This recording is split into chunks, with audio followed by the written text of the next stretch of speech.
About to record. Yeah.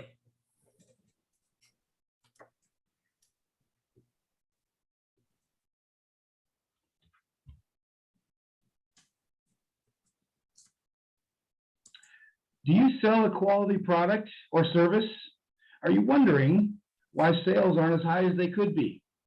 Are you having trouble finding good sales reps and keeping them? Well, hello, everyone. You've come to the right place. My name is Phil Mordino with the NGSA, the National Golf Sales Rep Association of America, and we have one simple mission over the past 35 years, and that is to connect good suppliers and manufacturers with great sales reps. So we're excited that you could join us today, and we're going to cover exactly that. The topic today is how do we find good sales reps, and also how do we keep them?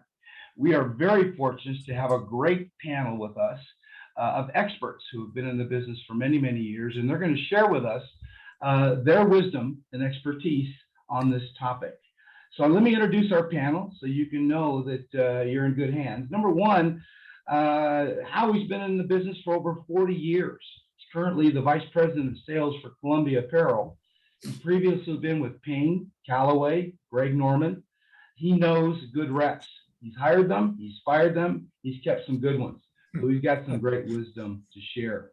Next we have, and welcome Howie, thanks for joining us. Next we have Llewellyn, who's considered one of the top sales reps in the country.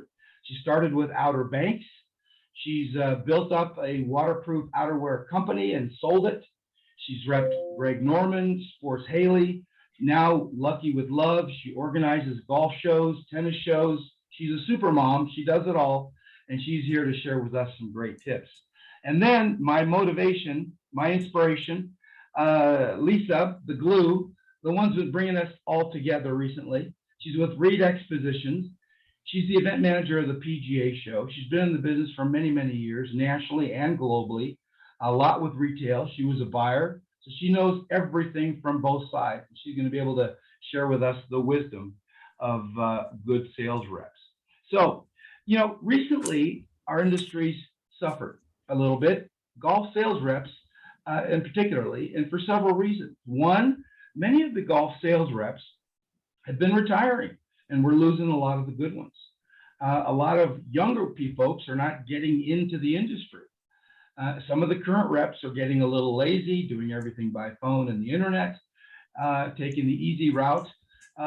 Bottom line is, I don't think we're giving good sales reps the tools to be successful.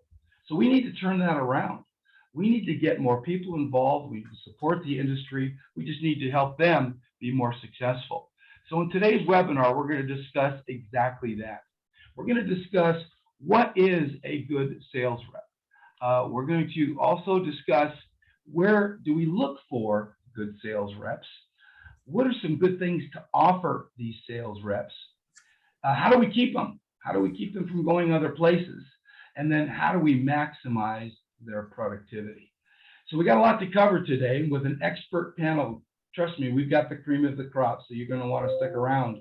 And we're getting a bonus idea that we want to share with you at the end of this webinar. So stick with us, and we've got something special we want to share with you.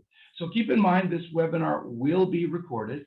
So you can share this link. We'll send it out to you afterwards, and you can share it with other folks on your team or in the industry. We have lots of people on this call, so we won't be able to open it up for verbal questions, but feel free to log into the chat and ask them some questions, and we'll try to cover those at the end. And trust us, we're here to help you afterwards. We've got a great team that wants to serve you afterwards. So let's get into this webinar. And the first most important topic is, what is a good sales rep? Great question. And what are we looking for? How do we even know what a good sales rep is? Now, Howie, being in the business for over 40 years, has hired them, fired them, kept them, and knows good sales reps. So Howie, why don't you open it up for us and share with us a little bit, what do you think, how do you feel, what is a good sales rep?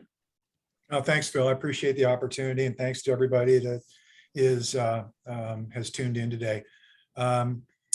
It's kind of it's a really interesting question in a lot of ways, because you kind of revert automatically to production and how many people they know and how many accounts they call on and that sort of thing. And I've had just recently, I've had an opportunity to bring on some reps onto our team. And I'm finding that some of the most important qualities are finding someone who cares about customers, that returns phone calls, and you'd be surprised how much of that we don't have, the lack of fundamentals with a lot of our folks out in the field. But good fundamentals like returning phone calls, being showing up, as simple as showing up, as simple as listening, really fundamental things that we all learned at a younger age, earlier in our careers. And some of those are overlooked nowadays, frankly.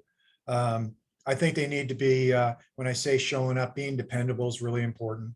I try hard in the training part of hiring a sales rep to engage them on the front end via training. I think a good investment for us, at least in my world. I like to bring them into our offices, let them know the people behind the scenes, the people they're going to be working with. We're actual people. We may live and eat the brand and everything, but we have lives outside of this, and try to get them engaged in our culture here, as well as understand what we do, understand the product, the design, how we go about going to market, that sort of thing. And I think that helps kind of increase their ability to absorb details of the business and the part about the brand. And I think it does motivate them quite a bit when they get out in the territory, having had a taste of it internally. So I think those things are, all important. And I think if you get them, if you bring reps onto your team and spend time with them on the front end, buying into your brand and what you do and why you do it, people buy the why of what you do, not so much what you sell. And I think if you can get them to that point early on, then you're probably going to have a pretty good team member going forward. That's wisdom. And so in the beginning, they've got to be some basic characteristics that you're seeing before you bring them on board. And then hopefully you can expound on some of those in your training and so forth. Good stuff. Llewellyn, what do you see? Anything else that you've seen? You reach out and talk to a lot of sales reps. Who are the good ones? What are some of the traits that they have? Thank you for inviting me today. The way I feel is, being a sales rep for the past 37 years, I think that when you go to a sales meeting, right off the bat, you can see someone that's a team player. The person doesn't take up the whole sales meeting, talk about themselves, but they're willing to help other people. They're also positive. And I think that I enjoy working with a company where most of the sales team, if not all of it, would be a good team, because one guy can't just sell enough for the whole company. Everybody needs to support the company, or it's just not going to work. The third one would be open-minded. If one person stays at home and does Zoom calls all day long and tells people how wonderful it is, and then everybody else is out on the road really, beating the pavement, it doesn't make sense. So I think if everybody is open-minded and takes good suggestions from other reps, that they can all be positive and productive together. So I've worked with, for 37 years, I've worked with hundreds and hundreds and been to hundreds of sales meetings. And when you can walk away from a sales meeting and really think positively about it, positive going into it, if you've got a negative sales rep that does not like sales meetings, right then and there, that they're not a team player. So those would be my three: being a team player, being positive and open-minded to suggestions, and to positive and negative thoughts and suggestions. One person can bring the whole team down, can't they, if they're too negative?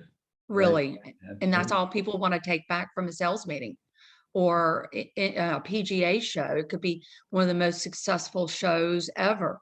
And then negative Nelly, can just ruin it for everybody. So you just want everybody being positive. Good input. Lisa, do you have something to add? You've seen a lot of good and bad sales reps. Yes, thanks, Phil. Again, happy to be joining you all. I just want to, I think Howie and Llewellyn really hit a lot in terms of quality of the person, skill set of the person, attitude of the person, and being a customer service focused sales rep is super important. And I think what ends up happening when you combine all those things is you move from an order taker to an order facilitator. And that's what you're looking for in your sales rep. You're looking for them to facilitate orders on an ongoing basis through great customer service, attitude, being a team player, all the things that we talked about. You can pick up a phone and make a sale, but if you're engaged, if you're in the store, if you're working with them and you're really providing the service, you're now an order facilitator. Mm-hmm. Yeah, makes sense. No, that's good stuff. That's great wisdom, gang. We also did a survey, and a lot of these things you've already covered. One of the things that I've been learning a lot lately, which I've had to do, and Howie, maybe you can relate to this, but for us old timers, we need to be a little bit more tech savvy. Computer and internet can save us a whole lot of time, and if we understand apps and how the computer works, that's very, very helpful. And obviously all of the other things that, the personality traits are key. So good stuff, gang. Thank you so much. And by the way, all the folks who are attending, we will have these notes available for you, so don't feel like you have to write them all down, but we'll share them with you after the webinar. So now we know what a good sales rep is. We know what we're looking for. So the question is now, where do we find these reps? Where do we look? There's a lot of good reps out there, but it seems like some of the good ones are already being taken. But where do we find good sales reps? Llewellyn, a lot of people are looking for you. How do they find you, and how do they find other good sales reps?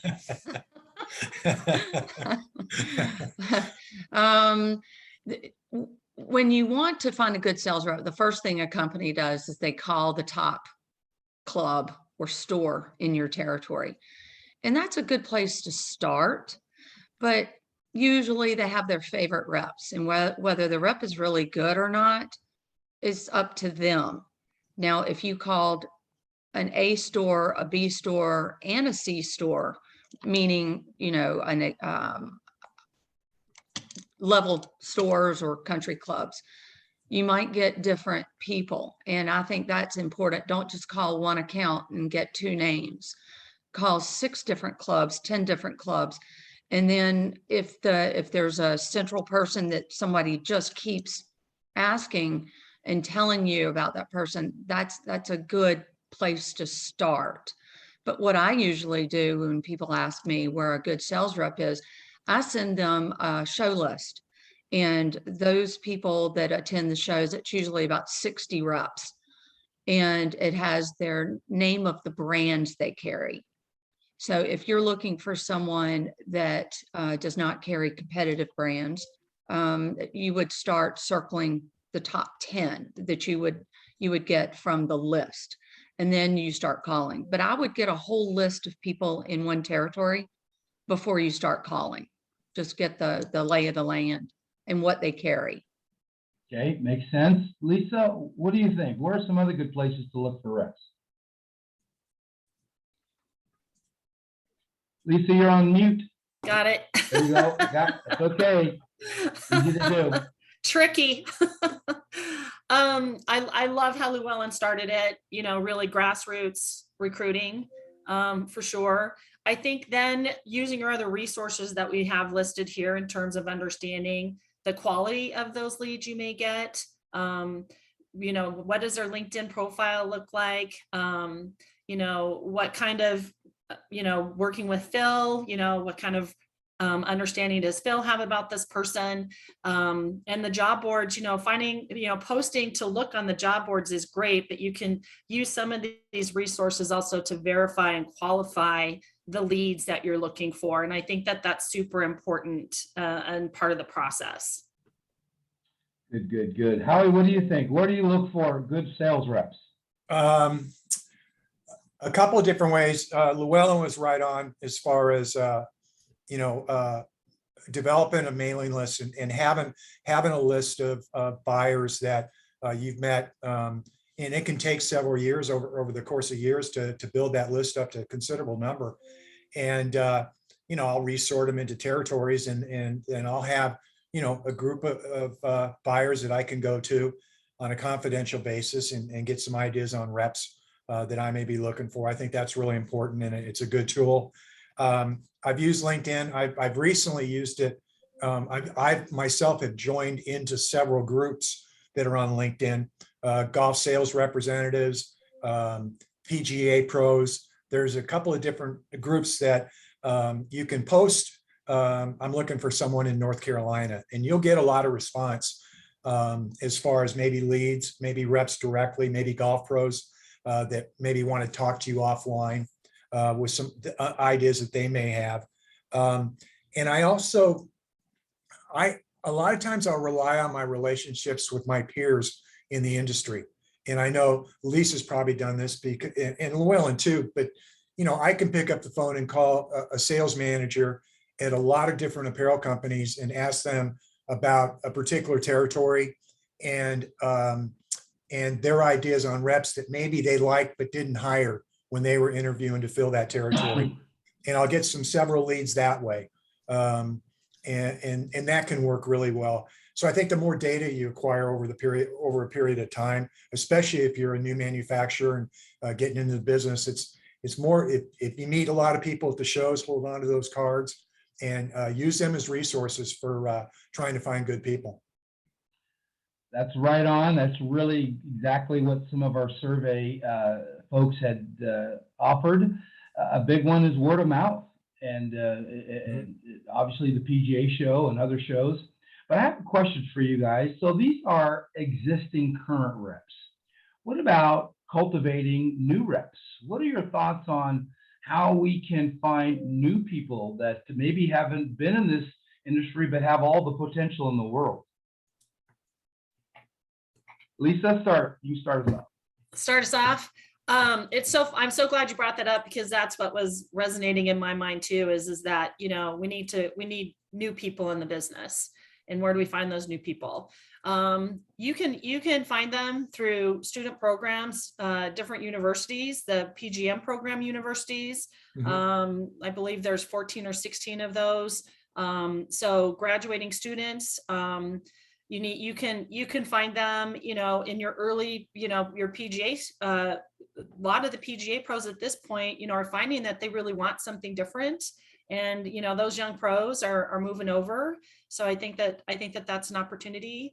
I also think if you're shopping and you really love a store and you have a person who works in that store and they're great and they build relationships, that retail salesperson, first of all, understands your customer that you're selling to. And retail workers love to move over to wholesale because it gives them some lifestyle changes that they look for. And they like working with people if they're working in a retail atmosphere. So I've coached a few retail people in my days. Yeah, and there's some good, you just know it when you go into a big golf retail store, the people that smile, the people that are attentive, they have potential. So why Absolutely. Not talking to them, right? Yeah. Yeah. Absolutely. Anything else to add on new reps, Llewellyn? New people? I was gonna say the same. Usually people think being a sales rep is the best job in the whole world, but besides being a golf pro, where you golf all day long. That's right. And there's no paperwork, no committees. Well, being a sales rep, they think is the second best, where you just travel, you can take vacations whenever you want. They miss out on the fact that you really, really spend a lot of money. And it takes a good 3 years before you start making good money. So basically when I'm teaching, I do teach at a couple of the classes. I'm invited to come in and to speak about how to be a sales rep. And I can look at their faces right off the bat. If they're on the phone the whole time during the class, that's definitely not the guy you want to hire. Right. But it's all word of mouth. People hear about it, and I tell them all the negatives first, and then I tell them the positives. But Lisa was right. Retail and word of mouth, I think, is probably the best results where you find sales reps. Good, good. And then Lisa's going to share with us a little bit about those PGA students coming up. So we're going to talk about that a little bit more later. All right, so now we found some good reps. We want to hire them. They have lots of options. They can sell anything to anyone, anywhere. They can be in any industry. So what do we offer them? What kind of packages, what kind of benefits? Why do they want to come work for your company? And Lisa, you've seen a lot of packages. You've put a lot of packages together. Tell me why a sales rep wants to come work for a company and what they get offered. Well, I think all of these are important combined. I think you have to have a few different models because people are motivated differently. And so looking at the person you're hiring, find out what's important to them, making sure that you're offering something that fits their needs. So you have kind of your baseline package, and then you have to be willing to make some tweaks for the person, for the territory. It might, there might be 6 months to a year where you're on a guarantee so they can, get out on the road. They can pay their bills. They can get their work done. What does it need? Especially a new rep, how do you support them to make sure that they're supported to be successful? And that's what your package has to do, is set that person up for success in this role.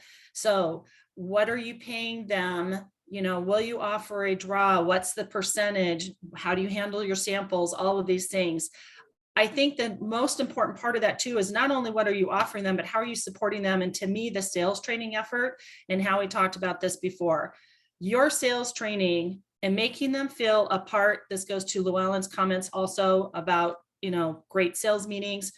That person has to feel like they're part of something. And so what you offer them is to be a part of a family, a part of an organization that they're proud to be representing. They are the face of your company in the field. And so you need to make sure that you're supporting them with all of these things, but be flexible. And, where you need to, you're going to have to, look at some things differently depending upon, understand what motivates that person. That's what's really important.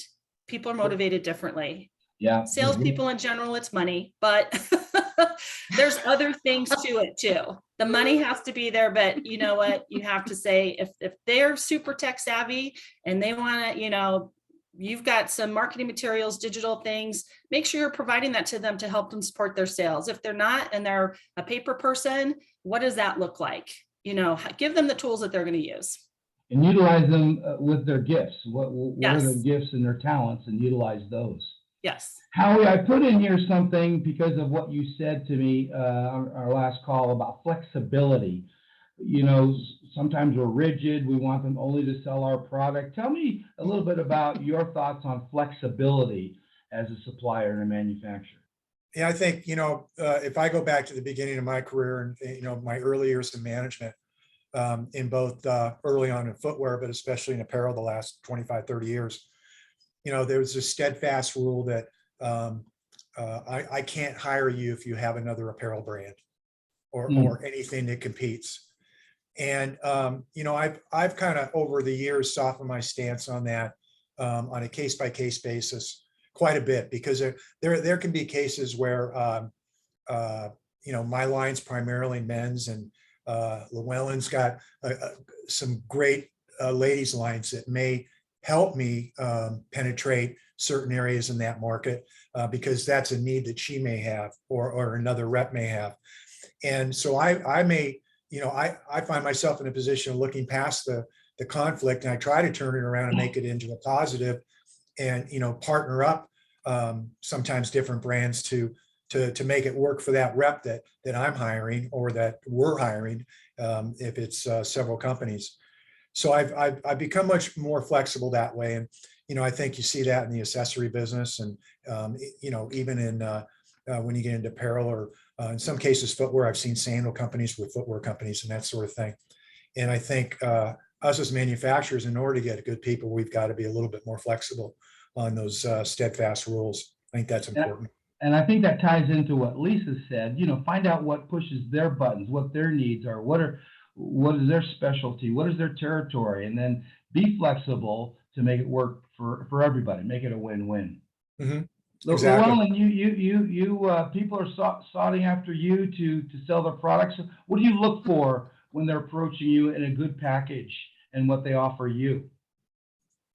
I just listen, and they'll say what they're willing to offer.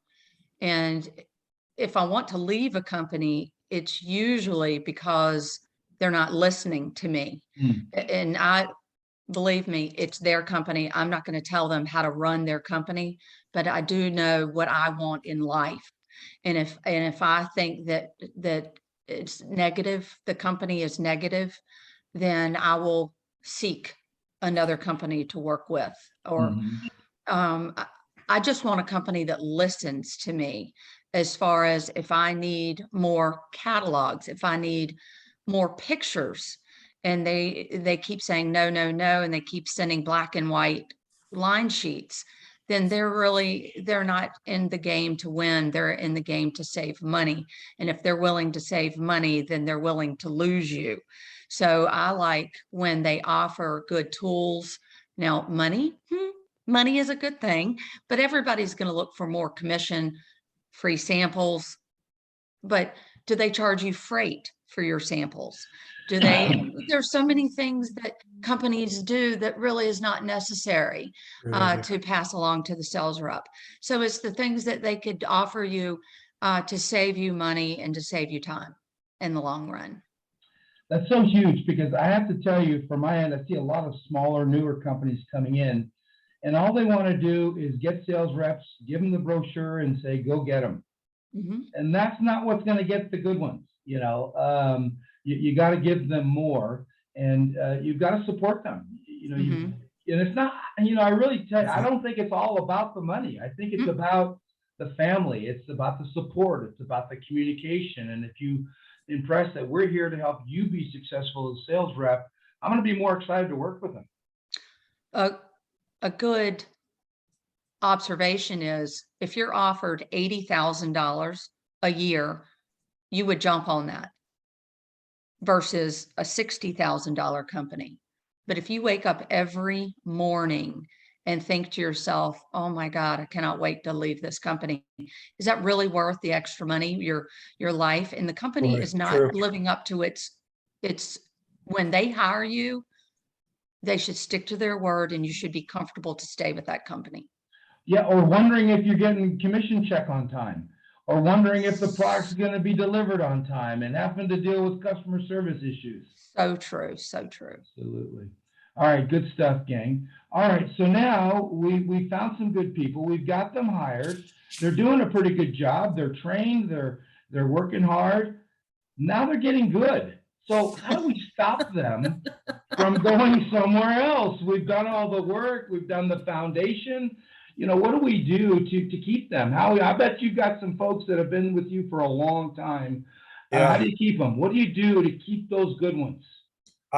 First of all, if they're having fun working for me and working for our company, it's going to be harder for them to leave. It goes back to what Llewellyn and Lisa have been saying. And so I want to try to foster an environment where they look forward to getting up in the morning and going to work and going to make sales calls. And I do that by, number one is we all want to have great product. That makes it fun. But I also want to keep it simple. And it's the old KISS, philosophy that's been around forever. But the easier I can make it for them to do their business, the more loyalty is going to grow between my company and that particular rep. And it's all about that. And there's different ways to make it easy. It's having a really strong customer service team, supporting the reps out in the field, making their tools easy to use. These days we're going much more digital than paper centric. So I think developing a strategy with digital to make it, have a Dropbox for them to pull assets out as they need them, rather than having to call in and be on hold or tie up one of your customer service people. Give them the ability to grab those things themselves. It's very easy to do. And, especially as we go younger in the sales force, these younger candidates and younger reps coming up, they're used to doing things that way. They went through school that way, and they're used to using those tools. And I think if you, again, you create an environment for them that makes it just easier, it certainly will keep them around a lot longer. Encouragement works, loyalty works, and everything else that we've talked about. But I think making it fun and making it easier for them, I think, I never forget the fact that they're going to be in traffic, that they're paying $4.50 a gallon, that they're standing in line at 7-Eleven to get a donut in the morning for breakfast. I've been there, and Llewellyn knows this, and Lisa knows this very well. We've all been there, and it's not easy sometimes. And just to conduct the business, and the more I can help to make it easier, the better. So are you actually saying, Howie, that you really care about these people? God, they're hard enough to hire. I guarantee you, when I get them, I want to care about them. I would think caring goes a long way. Llewellyn, what makes you stick around with a company? Knowing that when the president calls me, I look forward to answering the phone, Yeah. because I don't know about you, but how many phone calls do you get saying you're doing a great job? Right. Usually when somebody calls you, they need you for either a purpose for you to go call somebody that they've heard about, or somebody said you're doing something wrong. I answer the phone now, and it's a positive conversation. I do know that in the past, with the companies that I've been with, they sent me flowers one time, and nobody died. And so it was really nice. And then they sent me a gas card when gas prices are going through the roof. They sent us gas cards, and it's not just when you make your goal 1 month. It's just out of the blue that and not at Christmas or whatnot. It's nice to know that you're appreciated. And you can say that they appreciate you because you're number 1 on the list, but say you're number 2, 3, and even 10, and they still send you, a gas card or a gift card or anything that just shows that they appreciate you. That's how you keep a good sales rep. Yep. So the word thank you does work. Appreciation. It does. Absolutely. Lisa, what do you have to add to that? Well, boy, they took all the great top line. Treat people with respect, be appreciative, be thankful. And I do think more than ever, because we know it is brutal out there. It's expensive to be on the road. It's very time consuming. There's so much demand on sales reps because there's so many new golfers and so many rounds are being played, and they need their product. So, as a company, how are you setting yourselves up to support your front line? So all of these things are super important. So making sure your in-house is set up the best it can possibly be. You have the same expectation of that internal team and appreciation as you do your external team. So I think that there's lots of, I use a gifting company that I can literally say thank you any way I want to different people in different ways. There's lots of low cost appreciative things you can do that say a lot, both to all your team members. Maybe you have a customer service rep with an external sales rep, and they partner together, and you support that partnership. So I think people now more than ever need to know they matter. Very, very well said. Some of the survey results were, one of the comments was, I don't want to be micromanaged. Howie, you've got folks who can do it on their own, people who need holding their hand. What's the balance? What's the balance of micromanaging or not? I don't know. I've always thought if I have to micromanage them, I hired the wrong person. In a lot of cases.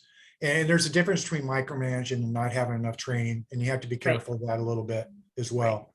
And if you just throw somebody out there that's going to require watching all the time and micromanaging everything, sometimes you have to look in the mirror and say, God, did I really give that person a chance to succeed?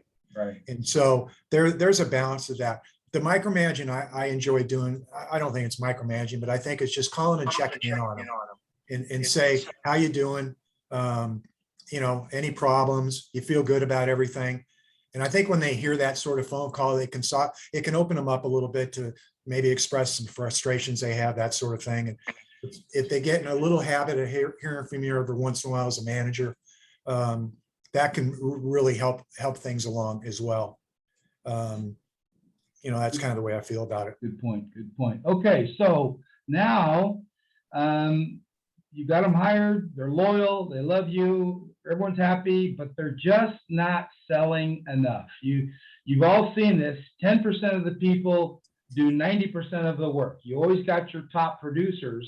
So how do we ensure productivity? How do we maximize every person's productivity? And Llewellyn, I'm going to start with you. How do we maximize your effort? Now, let's know that you're going to have the one or two people that don't need any pushing or motivation because they're just going to be hard workers. But there's that other 90%. How do we maximize their productivity? I like to think of it as like a plan.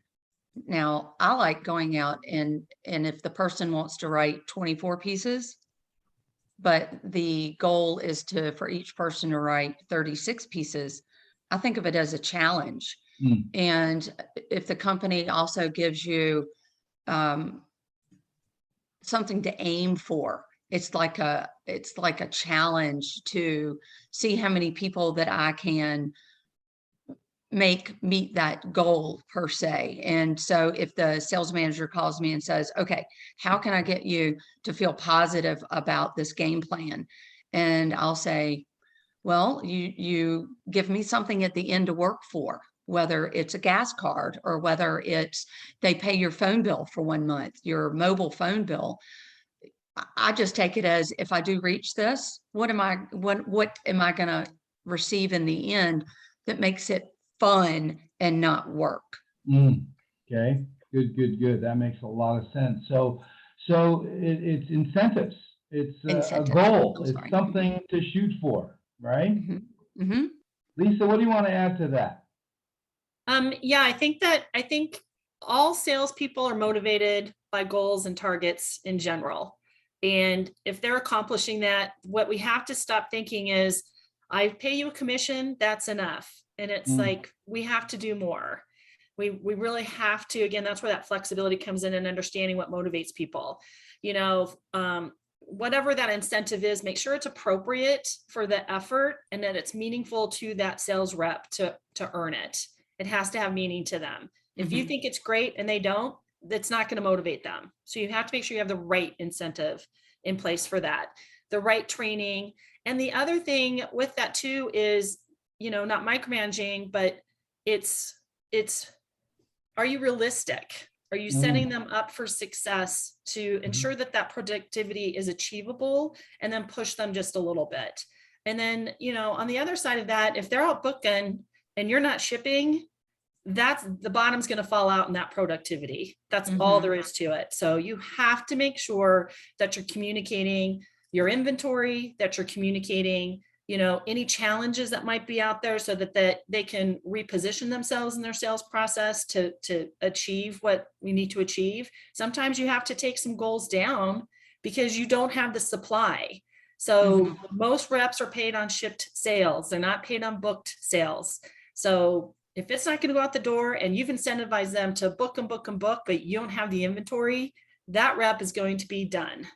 They work so hard, it's lost money to them. So you need to support them with making sure what is ordered gets out the door. And I know it's a challenge right now. I get it. I know we all know with supply chain, so if you need to make some modifications, make sure you're doing that. Makes sense. How do you motivate those underachievers? Well, I think what Lisa said is so spot on. You can't overpromise these reps. I mean, if you don't deliver what you're promising, then you're going to lose a rep, or you're going to, you know, that productivity goes the other way, and you stand a chance of losing a rep. So we try to be really upfront with what we can ship, and you know, what they're available to sell. If we can't ship it, we're not going to take it. As far as the orders go, I don't want to waste their time. but we're honest. And as a result, they sell into what we own. I think the other thing on the productivity is, paying attention to their needs and giving them some different ideas on where to find business. It might be, in our case, it might be a licensed opportunity. It might be, in apparel, it can be the uniform business, and things like that, staffing and things that'll add incremental dollars to what they're producing overall. And those ideas are easy to overlook when you're out in the field. But if you teach them how to keep an eye open for those opportunities, that can take their numbers up as well. I have some reps that do, they have a really nice core wholesale business, but they, 20% of their business might be the uniform business, or it might be event business. And I might support them with an event folio. We just started a companion catalog for his and her pieces, to show a buyer that, when that event comes around, put this on your desktop and think about us. Little things like that can, incrementally add to what they're producing and what they're making. And, I think they're all great ideas. Good stuff. Good stuff. So some of the folks in our survey said, hey, I'm not in this for the short term. I'm in this for the long term. This is a career. I want to work hard, earn money, and I want to retire someday. Do sometimes the manufacturer suppliers just think about today and the sales they can make this month, or are they thinking about these reps long term, and how do I reward this person, or how can they be with me and then even someday retire through us? Llewellyn, talk about that for a second. Do manufacturers think about you long term? I hope so. Yeah. They will now. Yeah, they will. When is this going to be sent out? To have productivity in your company, wanting to keep you, wanting for you to be an example of COVID was a perfect example. How many people left their companies during COVID, and how many people stayed when there was absolutely nothing to ship, but you knew the company was going to come and help you in the end. I was working for a company that refused to give us a higher percentage of commission. And in the middle of COVID, they gave us an extra 2% to help us. And it did make some of us stay because we had no money to pay the bills. So in order to ensure productivity, you've got to know that the company is looking out for you when sales are good and when sales are bad, so that you can count on them and they can count on you with some just extra benefits. Makes sense. Howie, do you have some lifelong folks with you who want to retire someday, and maybe you have some type of compensation to match funds or some investment fund? No, it's more, I don't have anything specific along that line. It's more making sure they have the opportunity to grow with the company and to grow their volume, and keep feeding them the tools to be successful. We can't, with independent reps, it's really hard to include them in anything long-term financially. Certainly with company reps, you can work them into your programs, your packages and everything. But I've been with some reps for a long time, and the formula, at least for me, is treat them right and take care of them and reward them. They seem, at least in my case, they've been very loyal over the years. Would it be worth it for manufacturing suppliers to teach their people financial planning courses and how to invest? Is that something that should be thought about? We've done that in the past. In my past life, different stops, we brought in financial planners to talk about, building retirement plans and how you can do that as an independent rep. I've done that actually using the guy that I use in Boston, and he's come to sales meetings a number of years ago and spoke to reps. And a lot of the reps, don't understand that, especially new reps. But you have to save as you go along, just like you would if you're an employee with a 401k. But you can, develop your IRA or your SEP and, however small, at least you're saving something. And I think that's a great idea for manufacturers to provide at least that outlook to their sales team at a meeting or over a webinar, things like that. Makes sense. Hey, just gang, this has just been so great, so helpful for me, and hopefully helpful for the people listening. Before we wrap up, I do have one more question that just came to my mind, and I wanted your thoughts and your feedback. Is our industry going online? Is it all through the internet, or what are the pros and cons? And I just want your thoughts and what we can kind of share with some of the suppliers. Lisa, what do you think about that? Well, let me just clarify. If you mean are the end consumers buying their products online and not through a traditional golf shop, or No, not so much the or consumers, wholesale but online? yeah, wholesale. Our customers, the golf courses, the pro shops, the retail outlets. Are they buying online? Is it smart to be in tune to that? Does there still need to be a lot of face-to-face? Give me your thoughts on it. I think it's still definitely face-to-face. I think if you look at what's happening in the retail industry, there's a big shift back to that relationship in a brick and mortar store. And I think it's the same on the wholesale side of it. I think that to be able to, you need to have an element of online and maybe some reordering processes, maybe some fulfillment, making it easier after you've seen a sales rep, you've placed your order, you want to have a little bit, that buyer wants a little bit more ease and fulfillment once they've placed an initial order. But I do not see in general 100% buying online being successful. Buyers get that product. It's not what it looked like online. They didn't get to touch and see it. And I know the argument is, I know what a Tencel feels like. I know what my cotton feels like. I know what navy is, but you don't. And you really still need to see it. And you need to also understand how you're laying it out in your golf shop, because you might have the same shade of, you show up and your whole floor is all blue, but you didn't think you were buying blue, but the actual colors came out to where you don't have a differentiator. So I do not see that, particularly in apparel. I could see it in some other categories, but I still think face-to-face. I still think showing up, taking inventory. I still think, checking in and building that relationship. We're meant to be in relationships as human beings, and you can't, I'm sorry, I don't have a great relationship with my computer.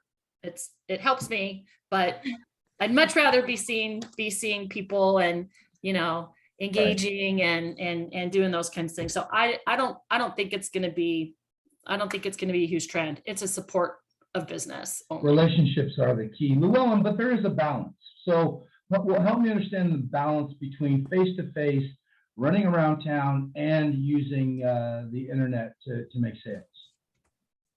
Well, we 100% had online business 2 years ago during COVID. We went completely Zoom meetings for appointments. And how did that go? So you just answered that right there. People did not allow me in their pro shop, and they didn't order. And they asked me to drop off a catalog because they didn't want to go online to see the catalog. So I still think that the customer, which is not the end consumer, it's the buyer or the golf pro, they still physically want to see the sales rep, not make an appointment to see them online or a Zoom phone call, because it just didn't work during COVID. We went back, I'm bagging and dragging again, setting up in the locker room, showing the buyer, taking them to lunch. They like that interaction, or they wouldn't schedule an appointment with you. Right. Building relationships. Mhm. Howie, anything to add to that? No, people buy from people, and that hasn't changed, and it's not going to change. I don't see. We'll have more digital assets, but you'll still present those, great digital images on your computer, on your iPad or tablet in person. It won't be over a Zoom call. Right. And I think it'll be clear. You can speak to it. You can sit there and, run through different ideas digitally which I think can be very effective, along with a balance of samples. And I think that's where the business is heading. Makes a lot of sense. Well, gang, that's been very, very valuable. And we're going to wrap up here in a little bit. But I promised you, if you stuck in there, we're going to give you a bonus idea. So Lisa is the expert. And Lisa, what's happening? Tell us about Las Vegas. We're finally back. We're back. The PJ show in Vegas. We're Tell us back. what's going on. Yes. So we are super excited to be hosting the PGA Buying and Education Summit. We have moved it forward to July, and it's going to be at the JW Marriott there in Summerlin, just off the strip. A focused setting. Every restaurant is open. I've been there. So, if everything's open there, and it's a great facility. And within that, we are launching a golf industry careers program. Every aspect of this industry is struggling for employees. And we feel at the PGA show, we bring together so many different career options within the show and the organizations that we work with at the show. So we thought, boy, we could certainly lend a hand in helping all types of different companies find good talent and good employees. So we're doing this careers program on Monday, the 11th. Phil is partnering with us as part of the organization, and we are inviting students. Our goal is to have 50 to 60 students and or early on in their careers, PGA professionals, maybe they've been an assistant for 1 or 2 years. A segment of this is dedicated to vendors looking to hire sales reps. So we're going to introduce this group of students to industry leaders. It's a networking day, so we'll be having lunch. We're going to take them to the show floor. We're going to break them into groups. They're going to watch how you work an appointment. They're going to understand the process. They're going to see what it's like to be a manufacturer there, a sales rep, a buyer. So that whole part of the business are going to have exposure while we have these small groups going through there. We're also going to be offering Q&A with Phil from National Golf Sales Rep Association, from the AGM, PGA Career Services, resume writing, interviews, all kinds of things. It's just a day of resources at PGM programs. We're reaching out to students at junior golf programs, different ways to make sure we get a good audience there. So we would love for any of the vendors participating, if you're showing at the show, come prepared with open job descriptions. You can interview people there. They're going to come with their resumes. So we'll have rooms set up for you to be able to meet with people. And we'll have a job board posted on the website for open positions. So our whole goal is to connect anybody who's looking to hire. You'll have a badge. We'll put ribbons on your badge. It says I'm hiring, and we're going to put ribbons on the student's badge. Awesome. It says hire me. So whatever we can do to get some people hired and fill some spots, we want to make that happen. This is very exciting, especially for us, because the PGA and Reed are stepping up. They're stepping up and recognizing the importance of sales reps. Yep. And the connection opportunity and building new reps to the and bringing in new folks. So this is really huge. And I'm going to thank you personally, Lisa, for taking charge of that whole process. It's really got us excited. So thank you for that. Appreciate that. Now, gang, just our folks who are listening, if you want that little extra boost at the show and you want to blast email to some potential reps and you want to be able to have a room where you can actually interview and meet reps, we can work with you and we can help you with that. So, we'll send out that information in the future. So feel free to reach out to us and we can help you with that. So before I wrap up, I just want to say to our panel, thank you. This has been invaluable. I know that the participants on this call have learned a whole lot, and we're going to send this out. So it's going to be shared with folks around the country. But I just want to end up sharing a couple quick kind of overview of the whole thing. We shared a lot of information. And we'll have this recorded so we can send that out to you. But just in wrapping up, I just want to say a couple things. As a supplier, as a manufacturer, it really starts with you. Bottom line is you've got to have a good product. You've got to have a good service. You've got to have good pricing. You've got to know your competition. You've got to create great packages, not only for the customer, but for your sales reps. You got to train them properly. You've got to support them. You've got to communicate with them. You be an encourager. Say thank you. Appreciate them. Work with them closely. Trust me, if you try this stuff, again, you're going to have great sales reps. You're going to have a great team, and you're going to be successful. So I appreciate our panel. I appreciate you participating. We're here to serve you. If we can help you in the future, let us know. And we look forward to working with you in the future and seeing you at the PGA show. Thank you so much. This is Phil Mordino. Thank you in the panel and signing off. Have a great weekend. You Thank too. you. Thank you. Thank you.